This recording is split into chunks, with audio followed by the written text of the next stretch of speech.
friends, I hope you're healthy and well. Let's dive straight into today's movie, Shrek the Third. So, as you know, I've already covered Shrek 1 and Shrek 2, and without further ado, let's dive into the plot. After the chaos of Fairy Godmother's defeat, things seem to settle in far, far away. But peace doesn't last long. King Harold, still stuck in his frog form, falls ill. It's clear that he doesn't have much time to live. Shrek and Fiona, naturally in line for the throne, are asked to take over. But he wants nothing to do with it. As the Frog King lies on his lily pad deathbed, he reveals that there is one last piece of hope for Shrek. There's another heir, his nephew Arthur. No one's really heard much about him, but he might be the only way out for Shrek. After the king's death, the kingdom holds a quiet, respectful funeral. Determined not to put a crown on his head, Shrek sets off to find Arthur. He brings along Donkey and Puss in Boots, the usual chaotic companions, and together they sail out to track down this mysterious heir. But as the ship is leaving the dock, Fiona catches up to Shrek and stops him with the news that will completely blindside him. She's pregnant. And it's not that Shrek doesn't care, but he is absolutely terrified. So he just pretends that he doesn't listen to her. The thought of being a father, on top of possibly becoming a king, just sends him spiraling. And while they sail off into the unknown, Shrek starts having these vivid, surreal nightmares about what fatherhood might look like for an ogre like him.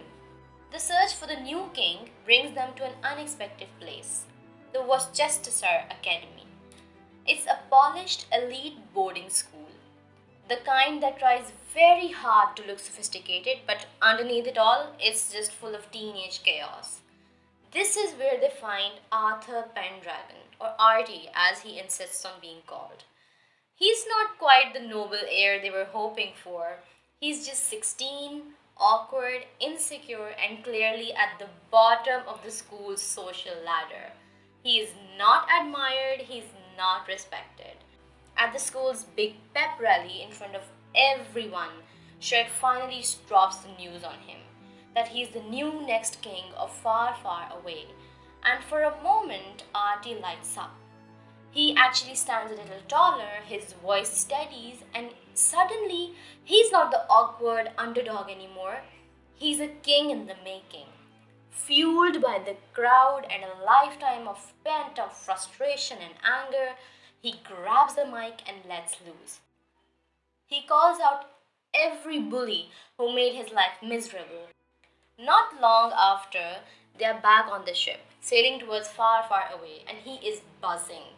This guy is just ready for his crown. But then Donkey and Puss get into the action. Casually chatting, just like they do, they start talking about what it actually means to be a king. The responsibilities, the expectations, the whole kingdom depending on you for every move, and Artie's excitement, it turns into a full-blown panic. Trying to take control of his fate, or at least steering the wheel, he grabs the ship and ends up crashing them into a strange, quiet island where they come face to face with Artie's old magic teacher, the one and only Mr. Merlin. He's a little eccentric, clearly not the most stable wizard you'll ever meet, but at this point, he's the only one who might be able to get him back on track. So, meanwhile, back in Poison Apple is putting together a whole team of fairy tale villains, and it's a mess of egos. He's fuming over the death of his mother, and he's decided that if anyone's gonna rule far, far away, it should be him. No more happy endings for anyone else. He starts throwing out promises of power, telling them that their happily ever afters were stolen from them. But then, when he gets to the heart of the matter, their stories, they're fed up with being portrayed as the bad guys. So he rallies them with one simple idea. For once, they deserve to win. And just like that, he convinces them. So, back in Far, Far Away, things are going way off script. Fiona, freshly celebrating her upcoming motherhood, is in the middle of enjoying some quiet moments when suddenly Prince Charming and his villainous crew invade the castle, full on assault style. The castle's peaceful vibe goes from zero to absolute chaos in seconds. Gingy, Pinocchio, Big Bad Wolf, the three piglets, Dragon, and of course the donkeys, no one is safe from them. Meanwhile, Fiona and Queen Lillian try to make their escape. With Fiona pregnant and everything falling apart, they head for an underground passage, hoping to make it out without being caught. They're also joined by a squad of women: Doris, Cinderella, Snow White, Sleeping Beauty, and Rapunzel. But, plot twist, just when they think they're clear, Rapunzel pulls a full on betrayal move. Out of nowhere, she reveals that she's been in love with the Prince Charming this whole time, and while Fiona and the others are trying to survive, Rapunzel has led them to a trap. So, while Shrek and his crew are stuck on Merlin's island, Captain Hook and a few of his pilots track them down. But Shrek and Artie team up, using some good old fashioned ogre strength and a wit to send them running. Before they can fully celebrate their victory, though, Hook drops a bombshell. Charming's taking over far, far away, and he's out for blood. So Artie convinces Merlin to come out of his retirement and use the magic to send them all back to far, far away. The spell works, but Puss and Donkey accidentally swap bodies. Once they get back, Charming's revenge plot starts to reveal itself. He's bent on punishing Shrek for stealing his happily ever after, and he's not messing around. He's got a play lined up, and the script? It's all about killing Shrek in front of everyone that night. They sneak their way into the castle where the play rehearsal is already underway. Backstage, Charming's in his dressing room. Shrek finds him alone and it's time for a showdown. He goes in all menacing and ready for a face-off, but Charming isn't fazed. He calls his guards and just like that, Artie, Donkey, Puss, and Shrek are taken captive. Charming's got Artie right where he wants him, ready to just end the kid's life because he thinks Artie is the real heir to the throne. But Shrek, to save Artie, Shrek pulls a fast one, straight up lying to Charming. He tells him that Artie is not even fit to be a king. He's a foolish kid just trying to step into shoes that are too big for him. Charming, eager to believe that Shrek's trying to save himself, buys it.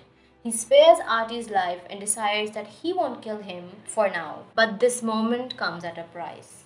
Artie is just staring at Shrek, heartbroken. His words have completely crushed him. He runs off, betrayed. He doesn't realize that Shrek's words were only a ruse to keep him alive. Meanwhile, Donkey and Puss are locked away in the tower with Fiona and other ladies. Fiona, as you would expect, is not having it. She's sick of the princess sitting around, laying there, waiting to be rescued. Queen Lillian, in true Barry fashion, has had enough. In a moment of pure rage, she headbutts the stone wall of prison, breaking it wide open. And the women launch their rescue mission to save everyone. Just when they think that they're getting somewhere, they bump into Artie.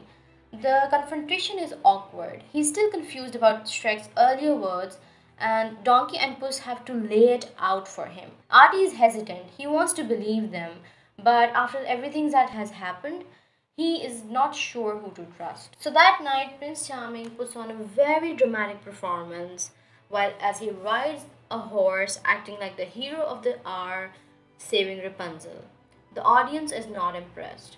In fact, the crowd starts turning their attention to Shrek, who's still chained up, and to everyone's surprise, he steals the show. With his usual charm, Shrek starts roasting Charming, singing and acting. Everyone just eats it up. So just when things are about to go really bad, Fiona and the gang burst onto the stage, ready to save everyone. The villains outnumber them and now they are all in chains. But then, at the 11th hour, Artie shows up. He's got no sword, no magic powers, but what he does have is leadership. He steps up in front of everyone and pulls a classic rallying speech. He tells the villain exactly what Shrek told him back on Merlin's island. Just because some people treat you like a villain, an ogre, or just some loser, it doesn't mean you are one. The thing that matters most is what you think of yourself. This hits everyone hard, and in an instant, the tide turns. They drop their weapons, they release their captives, and for the first times, the villains are starting to realize they might have been looking at the things all wrong. Maybe it's not about revenge. It's about changing their story. Prince Charming, absolutely livid that Artie just took the crown of leader, decides to take matters into his own hands. With his sword raised high, he lunges at Artie, aiming to end him right there. But Shrek, in one last heroic move, breaks out of his chains, steps in front of Artie, and takes the blow. And it looks like he might be seriously hurt. The sword misses Shrek's heart and gets stuck aimlessly under his arms. Shrek is still standing there completely unfazed. He is not ready to give up his happily ever after. In anger and rage, he stumbles back and suddenly the fake castle falls on him. The dust settles and Charming's crown just rolls over the stage. And in a moment of pure fate, Artie catches it. Shrek tells him that the throne is his if he wants it. The kingdom holds its breath as he lifts the crown towards the audience. The crowd erupts in cheers as he sets the crown on his own head. A new era begins. Merlin appears out of nowhere, snapping his fingers to restore Puss and Donkey to their proper bodies. Their tails are still switched up for a bit. So a few months later, Shrek and Fiona are back in their swamp. But things are a little different this time. It's not about just two of them anymore. No, they are proud parents of triplets, Farkle, Fergus, and Felicia. Parenting isn't exactly what Shrek and Fiona expected.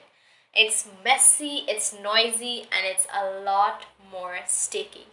Thankfully, they've got some help. Shrek might not have wanted to be the king, but now he's totally embracing and loving the new chapter of his life, full of family, friends, and more chaos than he ever imagined.